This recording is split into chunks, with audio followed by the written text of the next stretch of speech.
préparer le pop-corn pour rester éveillé et écouter une compilation d'histoires de peur avec les pires histoires d'horreur dans la forêt. Que se cache dans les buissons? Mon nom est Max et je vais partager avec vous l'expérience la plus terrifiante de ma vie qui a eu lieu en 2017. J'étais un jeune ingénieur en voyage professionnel à Tokyo. En route pour une réunion, j'ai vu une annonce sur la forêt d'Aokigahara. J'ai fait une recherche superficielle et j'ai été immédiatement fasciné par l'idée de visiter un paradis intact, un lieu apparemment préservé et accessible en train. Quand je suis enfin arrivé à la forêt d'Aokigahara, j'étais enthousiasmé par la perspective d'une randonnée tranquille et isolée. Le mur dense d'arbres et le silence presque palpable m'ont accueilli. Cela est dû au fait que le sol de la forêt est principalement composé de roches volcaniques, ce qui rend l'environnement absolument silencieux. Mais j'ai découvert cet aspect et bien d'autres aspects inquiétants de cet endroit, seulement après avoir vécu l'expérience la plus terrifiante de ma vie. En pénétrant dans la forêt, c'était comme si j'entrais dans un monde à part, loin de l'agitation de la ville. Le soleil peinait à percer à travers le dense couvert végétal, créant une atmosphère de profonde obscurité. Préparé pour la randonnée, avec une carte et une boussole, j'ai commencé le sentier balisé. Les premiers kilomètres semblaient parfaits. Le sentier était tranquille, le sol couvert d'un tapis de feuilles mortes et le son occasionnel des oiseaux au loin créait une atmosphère paisible. J'étais absorbé par la beauté naturelle et par le sentiment d'être en harmonie avec la nature. À mesure que je m'éloignais des points touristiques les plus connus, la végétation devenait plus dense et le chemin moins défini. J'ai commencé à remarquer des rubans plastiques attachés à certains arbres et, au début, je pensais qu'ils étaient simplement des signes d'orientation pour des sentiers secondaires. Cependant, l'environnement a commencé à changer. Le silence profond est devenu plus oppressant et j'ai réalisé qu'il n'y avait aucun signe de vie, ni oiseaux, ni insectes. Lorsque je suis arrivé à une ancienne grotte, le froid était presque glacial et l'écho de mes pas résonnait de manière étrange. En examinant les parois, j'ai vu une marque récente sur la roche, comme si quelqu'un s'était appuyé là. Cela m'a rendu inquiet, mais j'ai continué à explorer et croyant que ce n'était qu'une coïncidence. Le sentiment de malaise a grandi lorsque j'ai réalisé que le sentier ne suivait pas un chemin clair. J'ai essayé de suivre la carte, mais les signes étaient confus et ma boussole a tout simplement cessé de fonctionner.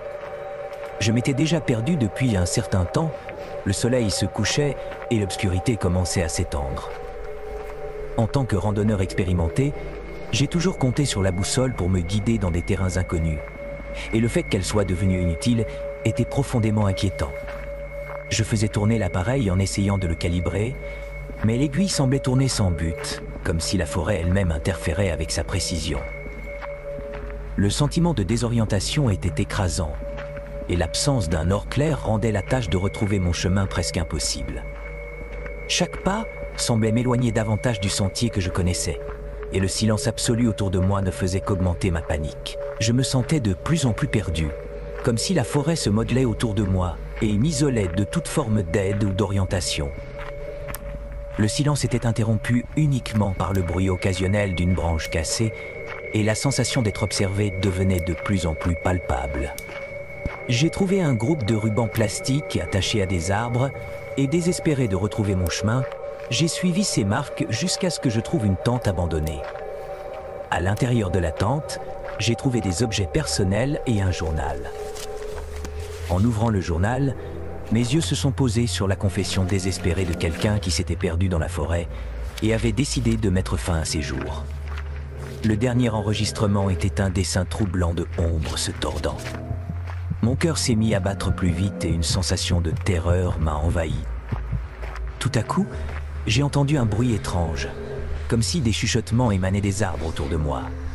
J'ai levé les yeux et vu des formes indistinctes dans les ombres, comme si les esprits de la forêt eux-mêmes s'approchaient. L'air était froid et lourd, et j'étais paralysé par la peur. J'ai essayé de courir, mais la forêt semblait se refermer encore plus autour de moi. En état de panique, j'ai trébuché et suis tombé. C'est alors que ma lampe de poche s'est éteinte, et que je suis plongé dans une obscurité totale. Le son des chuchotements s'intensifiait et se transformait en cris étouffés et désespérés. C'est à ce moment-là que j'ai entendu les premiers signes d'une équipe de recherche. Ils ont été guidés par le son de mes cris. Quand ils m'ont trouvé, j'étais épuisé, en état de choc et tremblant de froid et de peur. J'ai essayé d'expliquer ce que j'avais vu, mais mes paroles sortaient de manière incohérente. La sensation d'être observé par les ombres et les chuchotements que j'ai entendus reste un souvenir vif et terrifiant. Instantanément soulagé mais curieux, j'ai demandé comment ils avaient su que j'avais besoin d'aide si rapidement. On m'a répondu qu'ils comptent sur l'aide de bénévoles du commerce local et que dans mon cas, avant d'entrer dans la forêt, je m'étais arrêté dans une cafétéria pour acheter de l'eau. Et comme j'étais seul, cela avait éveillé la curiosité du propriétaire de la cafétéria. Les autorités japonaises maintiennent une patrouille régulière dans la forêt et de nombreux commerçants locaux, comme le propriétaire d'un café près de l'entrée du bois, participent activement aux efforts de prévention du suicide. Il m'a expliqué que toute l'équipe impliquée dans la sécurité de la forêt garde un œil attentif sur les visiteurs qui arrivent seuls. La rapide mobilisation de l'équipe de recherche était donc le résultat de cette vigilance constante et de l'engagement de la communauté à assurer la sécurité de ceux qui s'aventurent dans la forêt. Ce n'est que lorsque je suis revenu à Tokyo et ai commencé à partager mon expérience avec des amis et des collègues que j'ai découvert le côté sombre de la forêt d'Aokigahara. J'ai été stupéfait d'apprendre la réputation macabre de l'endroit que j'avais complètement ignorée. Les récits de suicide, la constante chasse au corps menée par des bénévoles et les histoires d'esprits et de fantômes qui hantent la forêt étaient des choses que je n'aurais jamais imaginé avoir vécues moi-même. La perplexité a été encore plus grande en apprenant que la forêt est connue pour son silence absolu, résultant de la roche volcanique qui compose le sol, créant une atmosphère d'isolement et de désolation. Et un fait curieux que j'ai également découvert plus tard est que si vous tenez une boussole sur le sol volcanique rocheux, elle peut réagir au magnétisme naturel.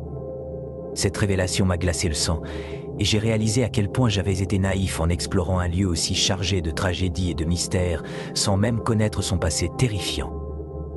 Ma recherche superficielle n'avait révélé aucune information sur la réputation macabre de la forêt, ni sur les incidents tragiques qui s'y produisent, et je ne savais pas ce qui m'attendait. L'expérience m'a profondément marqué et est devenue un souvenir sombre que je n'oublierai jamais. La forêt d'Aokigahara reste un mystère, un endroit où la nature et le surnaturel se rencontrent dans un silence terrifiant. Je n'ai pu reprendre mes randonnées que récemment, mais maintenant je fais beaucoup de recherches sur les lieux, car je ne veux plus jamais vivre une situation aussi insensée que celle que j'ai vécue à Aokigahara. Je n'aurais jamais imaginé qu'un endroit d'une beauté inégalée pouvait porter une telle douleur dans son histoire. Je profite de l'occasion pour exprimer mes sincères condoléances aux centaines de familles qui ont perdu leurs proches dans cette forêt. Cette histoire a-t-elle fait battre votre cœur plus vite? Nous ne faisons que commencer. Vous découvrirez également une créature mystérieuse en Amazonie et la terreur en Transylvanie. Alors, préparez-vous à avoir la chair de poule. Je m'appelle Michel et j'aimerais partager l'histoire la plus effrayante que j'ai vécue. C'était une journée nuageuse et froide lorsque mes amis, Bernard et Julien et moi, avons décidé d'explorer une partie oubliée de la forêt dans les montagnes du Harz, en Allemagne. Cette région, connue pour ses vastes étendues boisées et ses histoires anciennes, a toujours eu une aura de mystère qui nous attirait. Nous avions entendu des rumeurs sur des constructions anciennes abandonnées et des secrets cachés parmi les arbres, mais rien ne pouvait nous préparer à ce que nous allions découvrir. Alors que nous marchions, nous avons aperçu une série de tubes métalliques sortant du sol, dans une forme particulière rappelant des périscopes. Curieux, et peut-être un peu imprudent, nous avons décidé d'explorer. La forêt était dense, avec des arbres semblant chuchoter des secrets anciens, et la seule lumière venait d'une fine ouverture entre les nuages. Les tubes semblaient hors de place, comme s'ils appartenaient à une autre époque. Accompagnés du bruit étouffé de nos pas, nous avons trouvé une porte cachée derrière des buissons denses.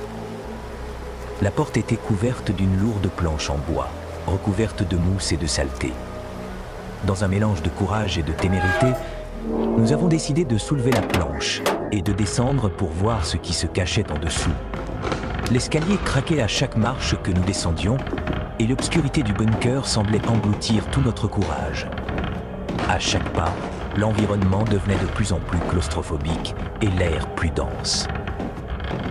Lorsque nous sommes arrivés en bas, ce que nous avons vu était un labyrinthe de tunnels et de couloirs, tous se ramifiant dans différentes directions.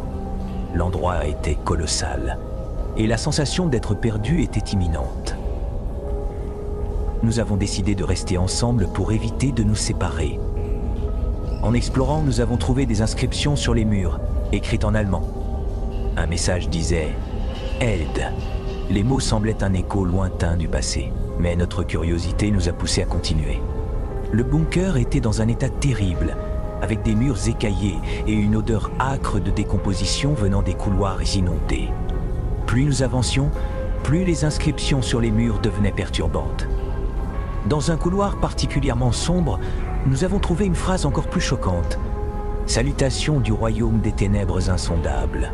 Le bruit de nos pas résonnait dans le silence, créant une sensation constante d'être observé.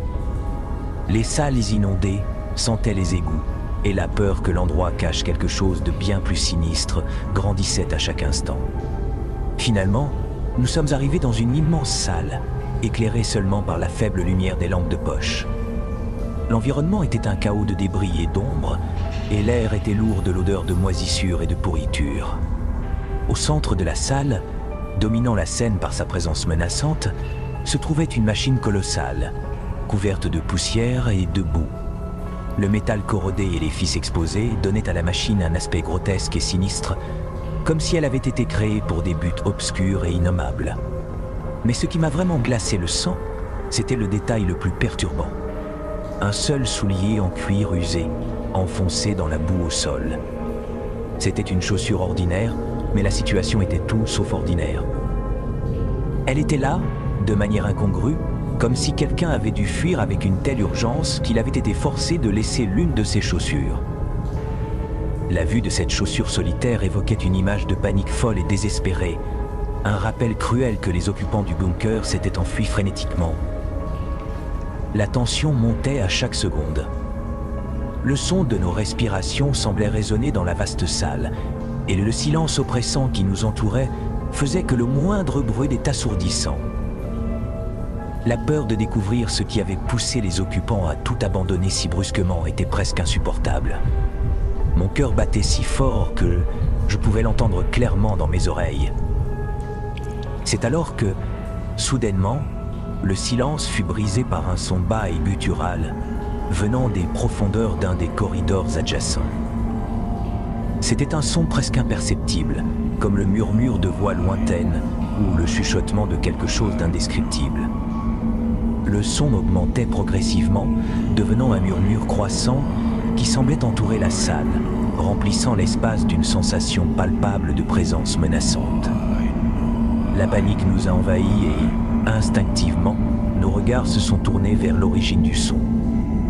Les ombres sur les murs semblaient se mouvoir, se déformant en formes étranges et terrifiantes. À chaque pas que nous faisions vers le son, il semblait se reculer, augmentant la sensation d'être constamment observé. La peur était presque tangible, et la certitude que quelque chose se cachait dans l'obscurité faisait trembler nos jambes.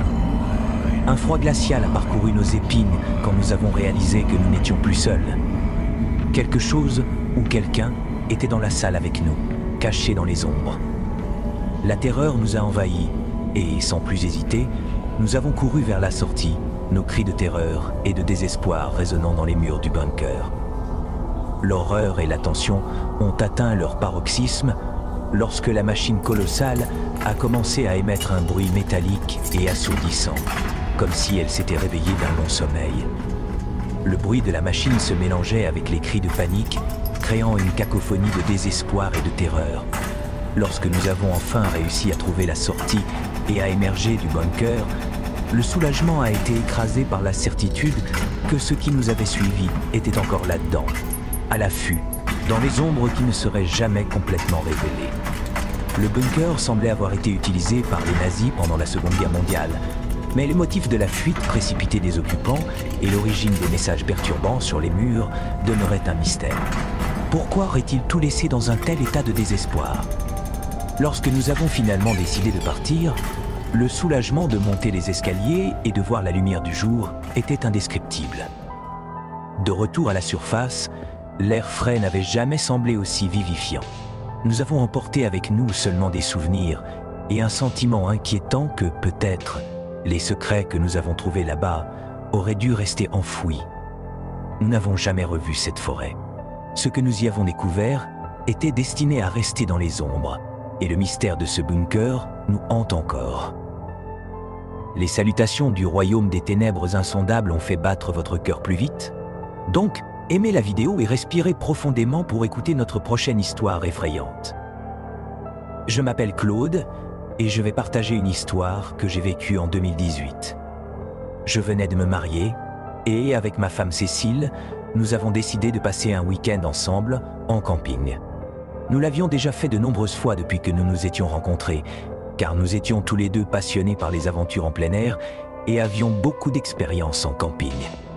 Depuis notre rencontre, nous avons exploré divers endroits, des plages désertes aux forêts denses. Cet endroit en particulier, une combinaison des deux semblait parfait pour une nouvelle aventure. Le camping a toujours été notre moyen de nous connecter avec la nature et de nous déconnecter du monde agité de la ville. Le cadre était magnifique, avec des plages de sable fin et des forêts remplies d'arbres immenses qui semblaient toucher le ciel. Tout semblait en parfaite harmonie.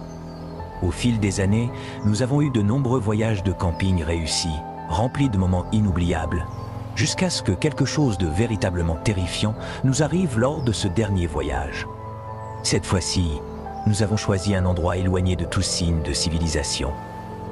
Nous voulions vraiment nous déconnecter et profiter de la solitude. Nous avons trouvé une plage isolée qui semblait parfaite. Nous avons monté notre campement, installé la tente et allumé un feu pour nous réchauffer et éloigner les animaux curieux. Pour rejoindre le sentier qui nous ramènerait à la route principale, nous devions marcher environ 1 kilomètre le long de la plage, puis encore 2 kilomètres à travers la forêt. Nous savions que nous serions bien isolés, mais cela faisait partie de l'aventure. Nous étions prêts pour une nouvelle expérience mémorable, d'autant plus que nous avions rencontré un autre campeur, un homme nommé Ricardo, qui explorait également la région. Ricardo avait garé sa camionnette près de la route et prévoyait de dormir là. Nous l'avons invité à se joindre à nous autour du feu. Il a accepté, apporté une bouteille de vin, et nous avons passé la soirée à discuter et à partager des histoires autour du feu. Tout était calme et agréable jusqu'à ce qu'un événement étrange se produise. Alors que le soleil commençait à se coucher, nous avons commencé à entendre quelque chose d'étrange. Au loin, de l'autre côté de la plage, il y avait une série de sons qui ressemblaient à des voix féminines venant de la végétation séparant la plage de la forêt. Au début, j'ai pensé qu'il pourrait s'agir d'un autre groupe de campeurs, ou peut-être de touristes ayant campé plus loin, et que le son se répercutait bizarrement. Ricardo a aussi entendu les voix et a suggéré qu'il s'agissait peut-être simplement d'autres visiteurs. Cependant, à mesure que la nuit avançait et que l'obscurité envahissait les lieux, la situation est devenue de plus en plus étrange. Les voix semblaient proches et, bien que nous ne puissions pas comprendre ce qu'elles disaient, la sensation que quelque chose n'allait pas a commencé à nous déranger. Ricardo a décidé qu'il valait mieux retourner à sa camionnette avant qu'il ne fasse complètement noir. Il a pris congé et a commencé le sentier de retour vers la route. Cécile et moi sommes restés sur la plage, essayant d'ignorer les sons inquiétants. Le feu était encore allumé, et nous avons essayé de nous distraire, mais les malaises n'a fait qu'augmenter. Les voix féminines continuaient à résonner dans l'obscurité, et la peur a commencé à s'installer. Avec le temps, les voix féminines sont devenues encore plus distinctes et perturbantes. Cécile était visiblement nerveuse, et moi aussi, Je ne pouvais plus ignorer le sentiment de malaise. Le son semblait de plus en plus proche, et ce qui semblait auparavant une illusion auditive était maintenant réel et beaucoup plus menaçant. Nous sommes restés éveillés jusqu'à tard, nourrissant le feu et essayant de garder notre calme. Les voix féminines continuaient, mais ce qui nous a vraiment dérangés, c'est qu'elles semblaient converser entre elles, comme si elles discutaient de quelque chose sans paroles compréhensibles. Elles semblaient se disputer, ou peut-être se lamenter, et le ton de leur voix ne faisait qu'accroître notre anxiété. Lorsque nous avons finalement décidé d'éteindre le feu et d'aller dormir, nous avons fait une dernière vérification autour de nous avec une lampe de poche. Nous avons regardé la crique et cherché des signes de bateau ou de présence humaine, mais nous n'avons rien vu. Avec un certain soulagement et une bonne dose de nervosité, nous nous sommes couchés dans nos sacs de couchage vers 3 heures du matin. Cependant, ce qui s'est produit ensuite était encore plus terrifiant. Alors, quelque chose d'encore plus perturbant s'est produit. 5 minutes plus tard, les pas sont revenus et pour notre horreur croissante, les voix féminines ont éclaté de nouveau. Mais cette fois-ci, elles étaient accompagnées d'une intensité qui semblait déchirer la nuit. La conversation, qui était auparavant chuchotante et lointaine, était maintenant devenue une cacophonie assourdissante, un cri frénétique et désordonné résonnant comme un cauchemar. Ce n'était plus une simple conversation, c'était une dispute chaotique entre des entités invisibles, avec des cris aigus et des murmures frénétiques se superposant dans une cacophonie incompréhensible et perturbante. Les voix, auparavant presque imperceptibles, étaient maintenant si fortes qu'on aurait dit que le son venait de notre propre esprit. Elles se heurtaient dans une frénésie assourdissante, comme si quelque chose de malveillant prenait forme dans les ombres. La panique nous envahit lorsque nous avons constaté que la conversation ne suivait aucun schéma logique ni structure de langage. C'était un flux chaotique de sons qui nous faisait sentir que nous étions au centre d'une tempête surnaturelle. Je sentais mon cœur s'accélérer, les battements se mêlant à la cadence frénétique des voix. La peur était palpable, presque tangible, et une sensation oppressante de quelque chose de maléfique se rapprochant envahissait l'atmosphère. Nous avons essayé de ne pas regarder dehors de la tente, mais le bruit était si envahissant qu'il semblait pénétrer jusque dans nos pensées les plus intimes. Chaque craquement du bois autour semblait amplifié.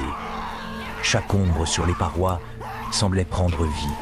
C'était comme si la forêt elle-même murmurait des secrets horribles et anciens, se préparant à révéler quelque chose que nous ne pourrions jamais comprendre. Au sommet de ce chaos, les voix se sont intensifiées, culminant dans un cri collectif qui semblait transcender toute limite humaine. Le son était si dévastateur qu'il semblait être une attaque directe à notre santé mentale. Dans un moment de pure désespérance, la peur est devenue insupportable. Et il ne nous restait plus qu'à attendre, les yeux écarquillés et la respiration haletante, ce que quelque chose se rapprochant pouvait bien être. Lorsque le silence est finalement revenu, il était plus lourd et menaçant que le bruit qui l'avait précédé. Ce qui avait causé cette explosion de terreur était maintenant hors de vue, mais la peur persistait, comme une ombre qui refuse de disparaître. Le bruit des pas allait et venait, du feu à la tente, puis retournait dans la forêt. Nous avons essayé de nous convaincre qu'il pourrait s'agir d'un animal, mais les pas étaient trop clairs pour être ignorés. Puis quelque chose d'encore plus perturbant s'est produit. 5 minutes plus tard, les pas sont revenus et, pour notre horreur, les voix féminines ont repris avec une intensité accrue. Cette fois-ci, elles parlaient d'une manière beaucoup plus forte et désordonnée, comme si elles étaient en pleine dispute. Il était impossible d'identifier la langue de cette conversation. C'était une mélange de sons inintelligibles et frénétiques. Les voix se sont rapprochées de notre tente et sont restées là quelques secondes, parlant à un volume presque assourdissant. C'était comme si ces voix tentaient de nous transmettre un message, mais quoi qu'il en soit, c'était totalement incompréhensible. Après un moment de silence absolu, elles sont retournées dans la forêt et ont disparu, comme si elles n'avaient jamais été là. Cécile et moi sommes restés immobiles, terrorisés, paralysés de peur. Le silence qui a suivi était aussi oppressant que le bruit que nous avions entendu. La panique nous avait laissés paralysés. Quand le jour s'est finalement levé, nous nous sommes réveillés épuisés, avec le sentiment que quelque chose de très étrange et effrayant s'était produit. Nous nous sommes réveillés vers 11 heures, complètement fatigués et encore sous le choc. Sans réfléchir, nous avons démonté le campement le plus rapidement possible et sommes partis de cet endroit. Nous n'avons jamais revisité cette plage isolée. En y repensant, nous avons probablement pris la meilleure décision en restant silencieux pendant la nuit, sans attirer l'attention sur nous. Jusqu'à aujourd'hui, nous ne savons pas vraiment ce qui s'est passé cette nuit-là, mais la sensation de terreur que nous avons ressentie ne nous quittera jamais. Réfléchirez-vous à 2 fois avant de camper sur une plage isolée? Découvrez maintenant la créature qui a terrifié un soldat en Amazonie. Je m'appelle Gabriel et pendant de nombreuses années, j'ai travaillé comme militaire.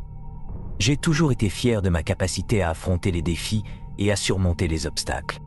Mais rien ne pouvait me préparer à ce que j'ai vécu lors d'un entraînement de survie dans la forêt amazonienne. C'était un matin chaud et humide lorsque nous sommes arrivés à la base en bordure de la forêt. La chaleur était étouffante et l'humidité rendait tout glissant et mouillé. J'étais à la fois excitée et nerveuse pour l'entraînement. J'avais entendu parler de la beauté et du danger de l'Amazonie. Et maintenant, c'était mon tour de confronter cet environnement sauvage. L'entraînement consistait à être complètement seul dans une partie isolée de la forêt, loin de toute aide. C'était pour tester nos compétences de survie dans des conditions extrêmes. Il n'y avait aucun luxe, juste la jungle, vous et vos instincts. L'équipe était divisée en groupes plus petits, et j'avais été affecté à une zone particulièrement isolée. La sensation d'être seul, avec seulement le bruit des insectes et le murmure des arbres en arrière-plan, était à la fois excitante et inquiétante. Pendant les premiers jours, tout semblait sous contrôle.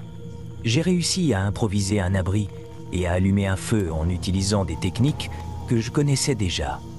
La jungle, avec son vert intense et le bruit constant de la faune, semblait m'engloutir.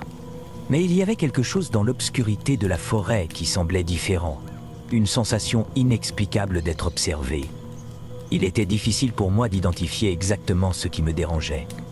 Je savais qu'avec le temps, je commencerais à entendre des bruits étranges que seule la forêt peut offrir. Mais entendre le bruit de la faune et sentir une présence invisible et menaçante qui semblait se rapprocher chaque jour étaient 2 choses très différentes. Avec le temps, je commençais à me sentir plus confiante dans ma capacité à survivre dans la forêt. L'environnement était difficile, mais je me débrouillais. J'avais appris à trouver de l'eau potable, à construire des pièges et à préparer des aliments avec les ressources que la jungle fournissait. Je commençais à m'habituer à la chaleur et à l'humidité constante, et je pensais même m'adapter assez bien à cet endroit inhospitalier. Les nuits étaient un défi en soi. L'obscurité était dense, comme une couverture lourde recouvrant tout autour de moi. Le bruit des insectes et des créatures nocturnes était incessant, un bourdonnement constant qui se mêlait au murmure des feuilles et au bruissement des arbres. Cependant, je savais que ces sons faisaient partie de l'environnement et j'essayais de rester concentré sur ma tâche.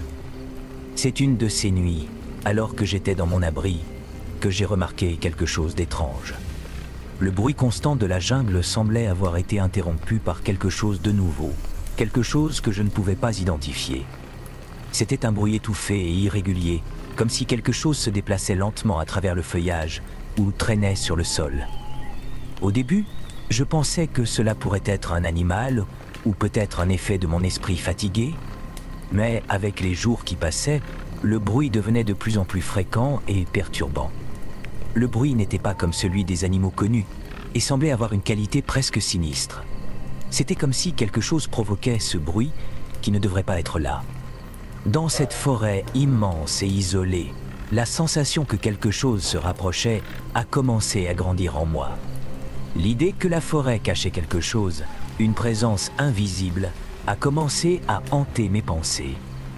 J'essayais de ne pas trop penser au bruit, mais il était impossible de l'ignorer.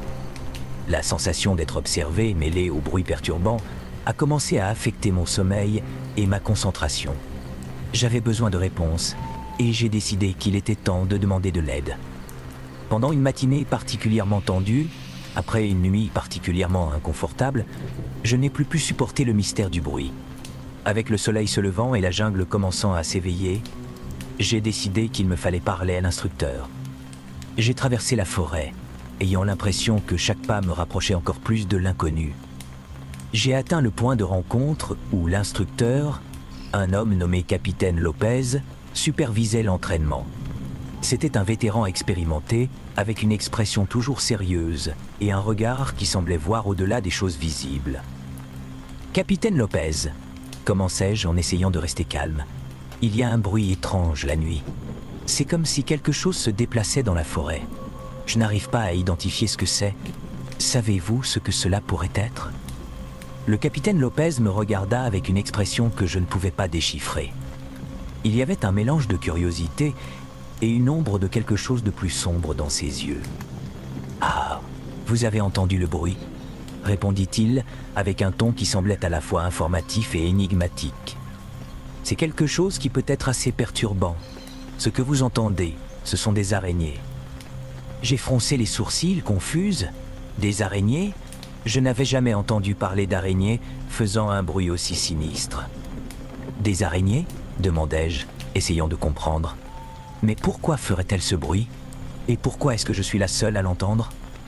Le capitaine Lopez est resté calme et sérieux. « Ce ne sont pas des araignées communes, dit-il. Elles sont beaucoup plus grandes que vous ne l'imaginez et se déplacent d'une manière qui peut être assez inquiétante. Le bruit que vous entendez est le mouvement d'ailes à travers le feuillage et le sol. Elles sont assez rares et préfèrent rester cachées.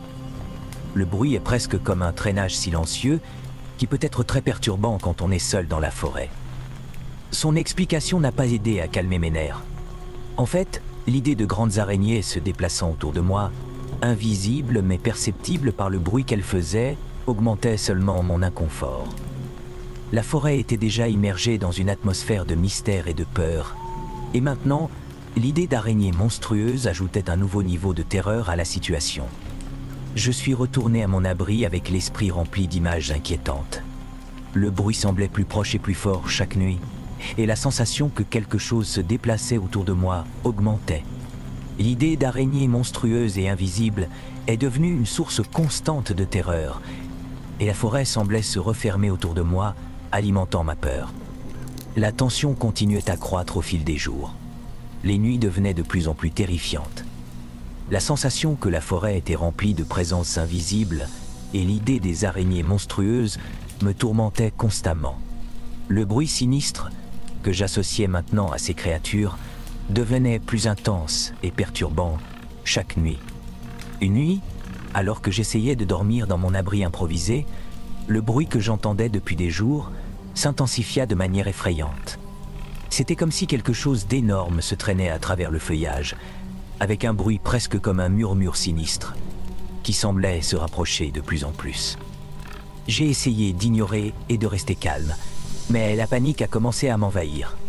Le bruit était maintenant si proche qu'il semblait être à mes côtés, presque comme si j'étais entouré par ces araignées invisibles. Mon cœur battait fort et la sueur commençait à couler sur mon front, malgré la brise fraîche de la nuit. Finalement, incapable de supporter plus l'anxiété, j'ai pris ma lampe torche et décidé d'enquêter. Le bruit était oppressant et faisait frémir ma peau. Avec la lampe torche en main, j'ai éclairé le chemin devant moi, essayant de localiser l'origine du bruit. Mais le son semblait se déplacer avec la lumière, esquivant ma recherche. À mesure que je me rapprochais de l'origine du bruit, la peur est devenue presque insupportable. Je me sentais comme si je tombais dans un cauchemar, chaque pas me conduisant plus profondément dans l'obscurité de la forêt. Le bruit semblait être partout à la fois, créant une sensation de claustrophobie. Je savais que ce n'était pas une bonne idée de continuer, mais la panique et le besoin de comprendre ce qui se passait m'ont poussé en avant. Le bruit est devenu si fort qu'il semblait être dans mon oreille. La sensation que quelque chose me suivait et m'observait est devenue écrasante. Dans un moment de désespoir, j'ai jeté un rapide coup d'œil autour de moi et j'ai vu quelque chose qui m'a fait figer. Les ombres autour de moi ont commencé à bouger de manière étrange et j'ai réalisé que la forêt n'était pas seulement un endroit d'arbres et de feuilles, mais une entité vivante et oppressante qui semblait m'engloutir. La sensation d'être observé est devenue écrasante et je ne pouvais pas distinguer si le bruit était réel ou s'il était créé par mon esprit terrifié. Sans réfléchir davantage, j'ai commencé à courir, essayant désespérément de revenir à mon abri. Chaque pas semblait plus difficile et la sensation que quelque chose était sur le point de m'attraper était terrifiante. Enfin, j'ai réussi à retrouver mon chemin, le cœur presque hors de ma poitrine et la respiration irrégulière. Lorsque je suis finalement revenu à mon abri, j'étais épuisé et dans un état de panique absolue. Le bruit résonnait encore dans ma tête et la sensation d'être observé était si intense qu'elle semblait s'être matérialisée en une présence réelle et menaçante. Je me suis enfermé dans mon abri, essayant de me calmer et de rationaliser ce qui s'était passé. Cette nuit-là, cependant, a apporté une sensation encore plus profonde de terreur. Le bruit des araignées, que je ne pouvais plus distinguer si c'était réel ou simplement le fruit de mon esprit perturbé, semblait s'être intensifié. C'était comme si toute la forêt se mettait à bouger. Et chaque son, chaque murmure, était une confirmation que quelque chose se rapprochait. Mon esprit était au bord de l'effondrement. J'ai essayé de rester calme, mais la peur était écrasante. Le bruit semblait venir de toutes les directions et je ne pouvais échapper à la sensation que quelque chose se déplaçait autour de moi. Le sol semblait vibrer avec l'intensité du bruit et les ombres à l'extérieur de mon abri dansaient d'une manière qui donnait l'impression qu'elles étaient vivantes. À chaque instant, j'avais l'impression que j'allais m'évanouir de peur. Le désir de fuir la forêt était si fort que je pensais même à affronter l'obscurité et à courir sans but, mais je savais que ce ne serait pas une décision judicieuse. La forêt était un labyrinthe et je pouvais facilement me perdre encore plus. Avec une décision désespérée, j'ai finalement pris mon courage à deux mains et suis sorti à nouveau de l'abri, espérant trouver une aide quelconque ou du moins une route de fuite sécurisée. L'obscurité était absolue et le bruit semblait plus fort que jamais, accompagnant chaque pas que je faisais. J'ai marché pendant un bon moment, essayant de suivre une route qui me ramènerait au point de rencontre. Le son des araignées et la sensation d'être poursuivi étaient si forts que, à chaque bruit, je tournais la tête, espérant voir quelque chose se matérialiser dans l'obscurité. Les ombres de la forêt sont devenues une vision terrifiante, et la peur d'être atteinte rendait chaque seconde une éternité. Finalement, après un effort extrême et une grande dose de chance, j'ai réussi à atteindre le point de rencontre. Mon visage était pâle et je tremblais de peur. Le capitaine Lopez m'a trouvé, et en voyant mon état, son regard mélangeait préoccupation et un léger sourire énigmatique, comme s'il savait quelque chose que je ne comprenais pas encore complètement. Je n'ai jamais réussi à trouver les mots pour décrire complètement ce que j'ai vécu cette nuit-là. L'entraînement de survie dans la forêt amazonienne a été, sans aucun doute, le défi le plus terrifiant et psychologiquement épuisant de ma carrière. Bien que j'ai terminé l'entraînement, l'impact de cette expérience ne m'a jamais quitté. Le capitaine Lopez, en voyant mon état, semblait comprendre mieux que quiconque ce que j'avais affronté. Il n'a pas beaucoup parlé, m'a simplement offert une bouteille d'eau et m'a assuré que j'étais en sécurité. Au fond, je savais qu'il avait vu des gens vivre des expériences similaires auparavant, mais la véritable terreur était dans la manière dont il semblait maintenir une froide distance, comme si ce que j'avais vécu faisait partie d'un cycle inévitable dans la forêt. Les jours suivants, l'entraînement a suivi son cours normal. J'ai essayé de me concentrer sur les tâches et les exercices, mais l'expérience de cette nuit est restée dans mon esprit comme une ombre constante. Les conversations entre les collègues de formation tournaient souvent autour des bruits étranges et des histoires locales sur les créatures de la forêt, mais je n'ai jamais mentionné ma rencontre avec le bruit des araignées. C'était une histoire que je préférais garder pour moi-même. La forêt amazonienne est un lieu de beauté immense et de mystère profond. Cette expérience m'a appris à respecter l'inconnu et à comprendre que, aussi fort que nous nous efforçons de conquérir le monde, certaines choses doivent rester cachées comme des mystères. Le bruit des araignées, la sensation d'être observé et la peur absolue que j'ai ressentie ont été des souvenirs constants que parfois, la nature a ses propres secrets et que, dans certains endroits, la terreur ne vient pas seulement de ce que vous pouvez voir, mais aussi de ce que vous ne pouvez pas. Même aujourd'hui, chaque fois que je ferme les yeux la nuit, le bruit sinistre de cette forêt hante encore mes rêves. Et bien que je sois revenu à la civilisation, le souvenir de ces nuits dans la jungle continue à me rappeler que, Dans l'obscurité des choses que nous ne comprenons pas, la peur est plus réelle que toute menace physique. Et bien que j'ai essayé d'expliquer l'inexplicable, une partie de moi sait qu'il y a des choses que notre compréhension ne peut atteindre. L'expérience a été terrifiante et inoubliable. Un sombre rappel que parfois, la véritable terreur réside dans l'inconnu. Vous appréciez nos histoires? Alors aidez notre chaîne à grandir. Laissez un commentaire sous la vidéo et partagez-la avec vos amis. C'était un après-midi chaud et ensoleillé lorsque j'ai décidé de faire une randonnée dans la forêt, entourant la petite ville où je vivais. Depuis mon arrivée ici, j'ai toujours entendu des histoires sur cet endroit. Un peu plus au sud, il y avait un sentier réputé pour ses paysages époustouflants, mais aussi pour les rumeurs concernant des événements étranges qui s'y produisaient. J'étais excité à l'idée d'explorer, mais ce que j'ai découvert allait être bien plus terrifiant que ce que j'avais imaginé. C'était un samedi, et moi, Laurent, j'étais impatient de parcourir le sentier dans une zone un peu plus isolée. J'ai invité mon ami Bernard à m'accompagner. Il était sceptique quant aux histoires locales, mais a accepté pensant que ce serait une aventure tranquille. Le sentier, avec sa végétation dense et son chemin irrégulier, s'étendait sur plusieurs kilomètres, offrant un cadre parfait pour ceux qui cherchent à se perdre dans la beauté de la nature. Au début, tout était comme je l'avais prévu, des arbres hauts, le chant des oiseaux et la légère brise passant entre les feuilles. Cependant, à mesure que nous nous éloignions du sentier principal, nous avons commencé à remarquer quelque chose de particulier, de grandes quantités d'os d'animaux éparpillés sur le sol et des tas de déchets abandonnés. Ce n'était rien qu'un nettoyage ne pourrait résoudre. Mais ce qui commença réellement à m'inquiéter, ce furent les symboles étranges et les parties d'animaux disposées en formation bizarre. Le 15 septembre, nous sommes retournés dans la forêt avec une caméra pour enregistrer nos découvertes.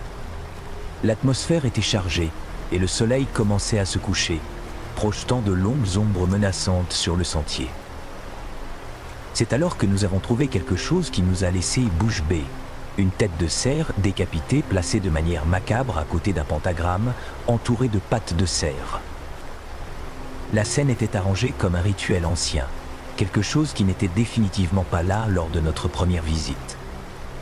La sensation d'inconfort était palpable. Le crépuscule a laissé place à l'obscurité et nous avons décidé qu'il était temps de retourner à la voiture. Cependant, à mesure que nous avancions sur le sentier, nous avons commencé à nous rendre compte que le paysage autour de nous semblait étrange. Le sentier que nous connaissions auparavant était maintenant changé et nous nous trouvions désorientés. La nuit est tombée rapidement et les lampes de nos téléphones étaient notre seule source de lumière. La sensation d'être observé s'intensifiait à chaque pas. Le bruit des arbres et des buissons qui bougeaient, malgré le calme de la nuit, nous mettait en alerte. Il n'y avait pas de vent, mais les arbres balançaient et le bruit des branches cassées faisait battre nos cœurs plus fort. La situation est devenue désespérée lorsque nous avons entendu un cri qui semblait sortir d'un cauchemar. Un son profond, presque primitif, qui ne ressemblait à rien de ce que nous avions déjà entendu. Sans courage pour regarder en arrière, nous avons accéléré le pas, mais la peur d'être suivis était incontrôlable. Bernard, malgré ma tentative de rester calme, a jeté un coup d'œil par-dessus son épaule et a vu quelque chose qui m'a fait me figer. Une énorme silhouette noire sur le sentier derrière nous, bien plus grande que tout être humain. La course semblait interminable, mais par pure chance, nous avons réussi à atteindre la voiture et à quitter cette forêt le plus rapidement possible. Le soulagement d'être sorti de cet endroit était indescriptible, mais la sensation de terreur continuait à nous hanter. De retour chez moi, la recherche sur le lieu a révélé des documents perturbants sur les pratiques de culte dans ces forêts et une série de meurtres et de disparitions survenus dans la région au fil des années. Depuis ce jour, je n'ai jamais remis les pieds dans cette forêt. La sensation d'être observé, le cri assourdissant et la silhouette sombre restent gravés dans ma mémoire, comme une ombre persistante. L'expérience m'a laissé avec une peur que je ne peux expliquer, Une peur qui me pousse à réfléchir à 2 fois avant d'explorer un endroit isolé. Si j'ai appris quelque chose de tout cela, c'est que certaines zones doivent rester inexplorées et certains mystères doivent rester sans réponse. Dans notre dernière histoire, vous découvrirez l'effroi sous ses formes et ses couleurs dans le triangle des Bermudes en Transylvanie. Allons-y. C'était une nuit froide et sombre lorsque moi et mes 4 amis, Élise, Hugo, Lucie et Raphaël, avons décidé d'explorer la célèbre forêt de Oyabasio. Cette forêt, connue comme le triangle des Bermudes de la Transylvanie, nous intriguait toujours avec ses histoires bizarres et ses légendes effrayantes. La promesse de percer les mystères de ce lieu était irrésistible. Nous avons choisi de faire appel à un guide pour nous accompagner et c'est ainsi que nous avons rencontré Alex, un sceptique notoire et spécialiste de la région. Il avait toujours une explication rationnelle pour tout, ce qui nous offrait une certaine sécurité, bien que je ne pouvais m'empêcher de ressentir un frisson dans le dos. Alex nous a expliqué que, selon lui, la forêt n'était qu'un lieu ordinaire et que toute sensation étrange que nous pourrions ressentir ne serait que le fruit de notre imagination. À notre arrivée à l'entrée de la forêt, la première chose que j'ai remarquée était le silence. C'était un silence profond, presque oppressant, seulement interrompu par le bruit de nos pas sur le sentier de terre. Les arbres autour de nous semblaient s'étendre vers le ciel, leurs cimes si denses que la lumière de la lune peinait à pénétrer. C'était comme si nous entrions dans un monde à part, un endroit où le temps et la réalité semblaient se déformer. L'obscurité était presque palpable. Je sentais l'humidité de l'air et l'odeur de terre et de végétation en décomposition, mêlée à l'adrénaline de l'aventure. Nos lampes de poche vacillaient nerveusement, projetant des ombres grotesques et déformées qui dansaient sur les arbres. Chaque craquement de branches sous nos pieds faisait accélérer mon cœur, et une sensation croissante d'inconfort commençait à s'installer. En marchant, Élise a commenté, à moitié en plaisantant, les légendes de personnes se perdant pendant des heures, parfois des jours, sans s'en rendre compte. Nous avons tous ri nerveusement, essayant de détourner l'attention qui commençait à monter. Mais plus nous avancions, plus l'atmosphère semblait changer. Il y avait quelque chose de troublant dans l'air, une impression que la forêt nous observait d'une manière ou d'une autre. C'est alors qu'Alex a commencé à parler des exagérations des phénomènes qui se produisent là-bas, que les lampes de poche ont commencé à clignoter de manière étrange. D'abord un petit scintillement presque imperceptible, mais bientôt un clignotement constant. Lucie a essayé de régler la lampe, mais la lumière semblait être absorbée par l'obscurité autour de nous. Chaque fois que la lumière diminuait, le silence de la forêt semblait devenir plus lourd. Même Alex, avec son ton de scepticisme, a commencé à montrer des signes de malaise. Il essayait de calmer le groupe, disant que ce n'était qu'un problème technique, mais nous sentions tous que quelque chose n'allait pas.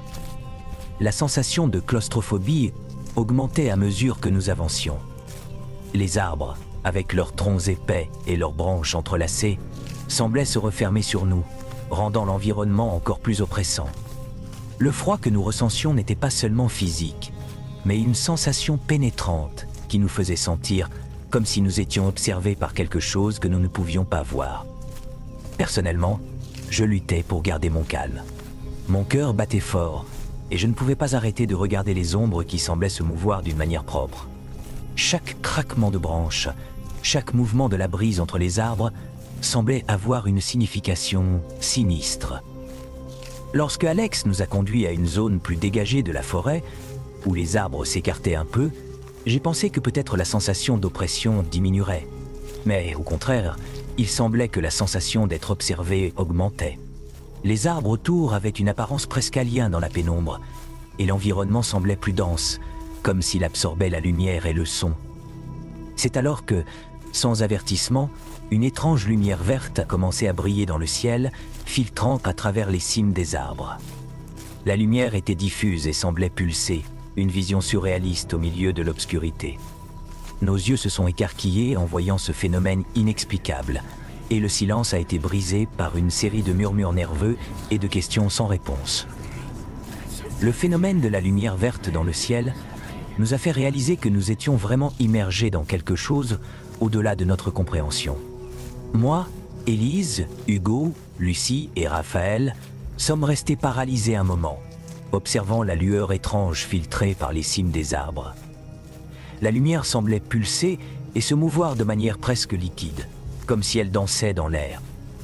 Alex, qui jusque-là essayait de maintenir un ton rationnel, semblait maintenant un peu perturbé. « Ça doit être un genre de projecteur ou quelque chose comme ça », dit-il, essayant de cacher son malaise.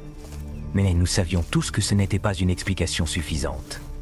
La lueur était intense et inexplicable, et la façon dont elle se déplaçait ne ressemblait à rien de ce que nous avions déjà vu.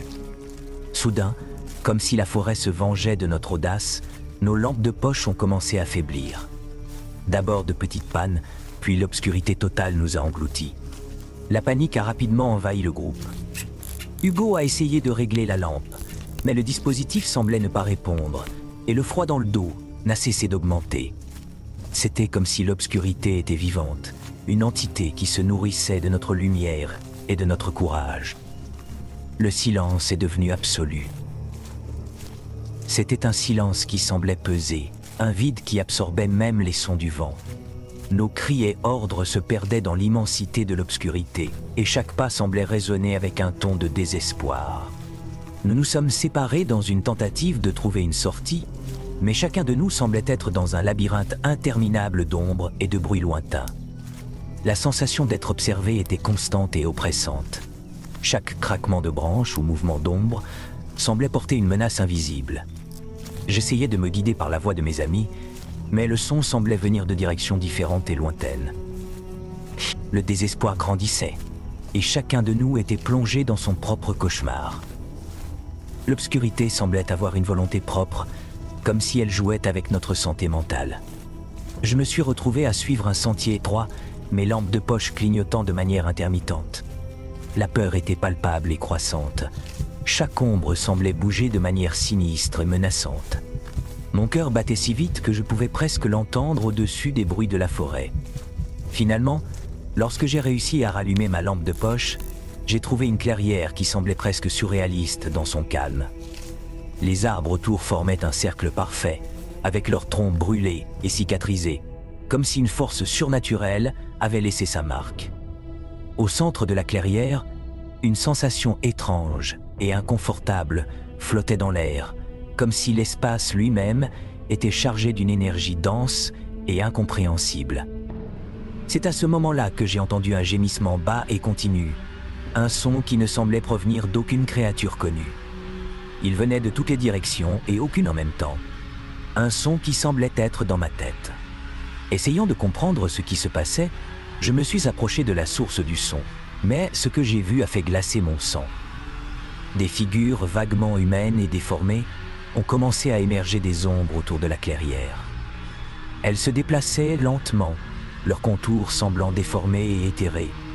La vision était si surréaliste qu'elle semblait être un cauchemar matérialisé, une distorsion du temps et de la réalité. Chaque figure semblait déplacée, comme si elle était piégée entre les mondes, sa présence émanant une sensation de profond désespoir. Lorsque les autres membres du groupe se sont retrouvés dans la clairière, ils étaient aussi perturbés que moi.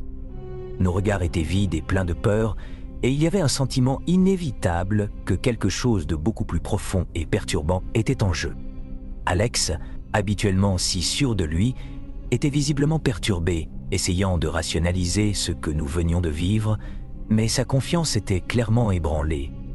L'aube a apporté un soulagement temporaire, mais aussi un sentiment d'inquiétude qui semblait impossible à ignorer. Lorsque les premiers rayons du soleil ont commencé à traverser les arbres, nous, épuisés et désorientés, nous sommes enfin réunis dans la clairière. L'obscurité de la nuit avait laissé des marques profondes en chacun de nous, et ce que nous avions vécu semblait presque irréel et surréaliste. Élise, qui s'était perdue un peu plus tôt, était particulièrement affectée. Son regard était distant, comme si elle essayait de comprendre ce qu'elle avait vécu, ou peut-être d'effacer les images perturbantes de son esprit. La panique qu'elle avait ressentie dans la forêt avait laissé une marque profonde sur son esprit. Elle parlait à peine, et son expression était celle de quelqu'un ayant vu quelque chose au-delà de la compréhension humaine. Les autres membres du groupe étaient également bouleversés. Hugo et Lucie ont tenté de discuter de ce qui s'était passé, mais leurs mots étaient fragmentés et hésitants. Raphaël était en état de choc, secouant la tête et essayant de se raccrocher à la rationalité, mais luttant clairement pour comprendre la terreur qu'il venait de vivre. Alex, qui avait été le plus sceptique parmi nous, était clairement perturbé. Ses commentaires rationnels et explications scientifiques avaient disparu, remplacés par une anxiété visible. Il essayait de maintenir son calme, mais la tension sur son visage révélait qu'il avait également été affecté par ce qu'il avait vu. En sortant de la forêt et en retournant en ville, le silence entre nous était lourd et chargé d'une tension palpable. Et l'Élise en particulier ne semblait plus être la même. Sa vivacité avait été remplacée par un regard vide et distant. Elle évitait de parler de l'expérience, comme si toute tentative d'expliquer ce qu'elle avait vu était une violation de quelque chose de sacré et incompréhensible. Nous, les autres, tentions de comprendre ce qui s'était passé, mais les mots semblaient insuffisants. Nous avons essayé de partager nos histoires et de les comparer, mais la vérité était que chacun de nous avait vécu une version différente du même cauchemar. Ce que nous avions vu dans la clairière, les figures déformées et le son perturbant, étaient des images qui restaient vivantes dans notre mémoire, et il n'y avait pas assez de mots pour décrire l'horreur. L'expérience nous a unis, mais elle nous a aussi laissés avec un sentiment d'inquiétude durable. Nous avons tenté de comprendre ce qui s'était passé, de chercher des explications rationnelles, mais ce que nous avions vécu semblait au-delà de la compréhension humaine. La forêt de Oyabasiu continuait d'être une énigme, une entité sombre qui défiait les explications logiques et laissait une empreinte définitive dans l'âme de ceux qui osaient s'aventurer dans ses profondeurs. Depuis lors, chaque fois que nous regardons la forêt de loin, un frisson parcourt notre échine. La sensation que quelque chose ne va pas, que l'obscurité de la forêt cache des secrets qui ne seront jamais totalement révélés, reste avec nous. Cette promenade à Oyabasiu n'a pas seulement défié nos croyances, mais a aussi laissé une cicatrice dans nos cœurs, un rappel constant que certains mystères sont peut-être mieux laissés inexpliqués. Prêt à vivre une expérience intense avec les histoires d'horreur les plus troublantes? Abonnez-vous dès aujourd'hui à notre chaîne pour ne rien manquer des mystères les plus inquiétants et embarquez pour un voyage effrayant qui éveillera votre paranoïa et vous tiendra éveillé la nuit.